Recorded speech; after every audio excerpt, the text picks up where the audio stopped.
So the corrupt DNC is showing how corrupt it is. Again, they changed the rules to allow Michael Bloomberg to get on the debate stage, even though not too long ago in a campaign call with the Mike Gravel campaign, they said that they wouldn't change the rules at all, and yet here they go, changing them for Michael Bloomberg. And what do you know? He's donated substantial sums of money to the DNC, so no wonder why they were willing to change the rules for him and not for the, ethical and moral Mike Gravel campaign, who obviously represented a much more progressive and populist message than the billionaire Michael Bloomberg, who is able to self-finance his campaign because of the obscene amounts of wealth that he has. This is from Common Dreams. Now, to change the rules in the middle of the game to accommodate Mike Bloomberg, who is trying to buy his way into the Democratic nomination, is wrong. Sanders' senior advisor Jeff Weaver told Politico that's the definition of a rigged system. Indeed. The DNC announced Friday afternoon that the criteria for making the debate stage will no longer include a requirement about individual donors, allowing Bloomberg, whose campaign is largely self-funded, to join the candidates if his polling numbers reach the new threshold. DNC changing the rules to benefit a billionaire, tweeted Sanders' campaign manager Faiz Shakur. I much prefer Democrats being a grassroots party, and under Bernie Sanders, that's the way that it will be. And again, it just shows how totally corrupt the DNC is. Like I said, not too long ago, the Gravel campaign was trying to get on the debate stage, and they were very close as far as the individual donors go, but the DNC wasn't willing to lift a finger to try to help that leftist progressive campaign.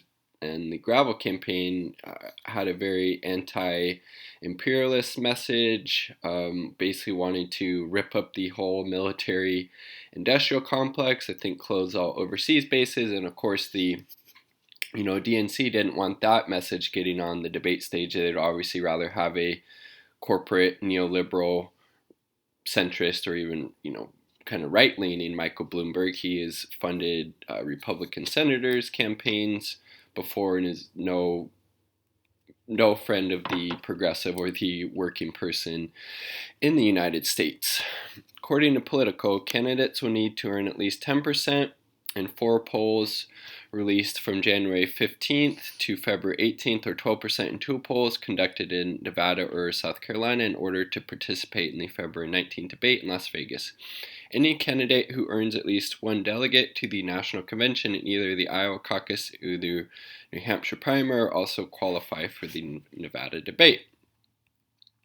The rules changes caught Democrats by surprise. Some observers noted the timing of the change and wonder if it was part of a coordinated attack on Sanders from both the DNC and Bloomberg. And, obviously that's a pretty fair speculation to make. It basically seems like the Democratic establishment is willing to do anything, no matter how shady or corrupt, to make sure that Bernie Sanders isn't the Democratic nominee, because he obviously represents a whole a complete 180 difference as far as policies and priorities from what the establishment wants, and they're very scared of him because they see the just insane amount of grassroots support and effort that is behind Bernie. Let's see, the DNC and Bloomberg ready to try and defeat Bernie. I gotta check this out. Let's see what it says. There you go.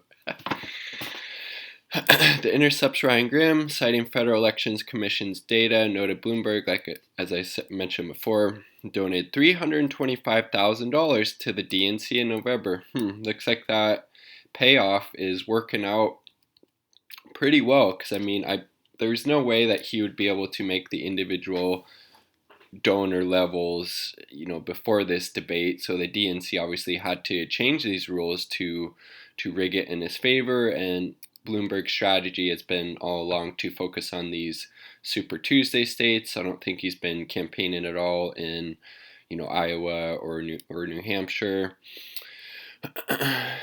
just before jumping in the race, Mike Bloomberg gave $325,000 to the DNC on top of the gobs he spent on ads this month. Totally normal system.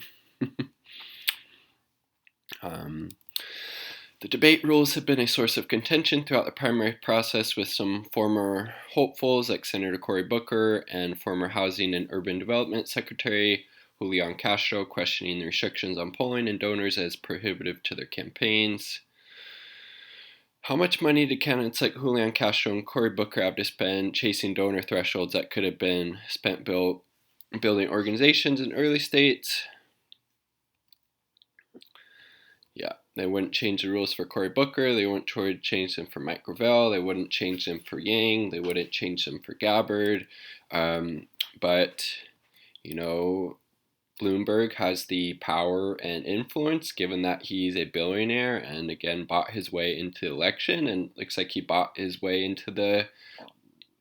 onto this debate stage that'll be taking place in February by donating to the DNC. And I think the DNC also sees it as, potentially he could weaken Bernie in some ways, but I just don't think, yes, Bloomberg is able to spend an insane amount of money on ad buys and things like that, but he doesn't have the movement behind him. And I think Trump is right that, Trump wants Bloomberg to run, and I think Trump would destroy Bloomberg, and just more corruption and shadiness from the DNC, but that's what we've come to expect from them. So not too surprising, but still pretty disturbing. What are your thoughts? Share them in the comment sections down below. Peace.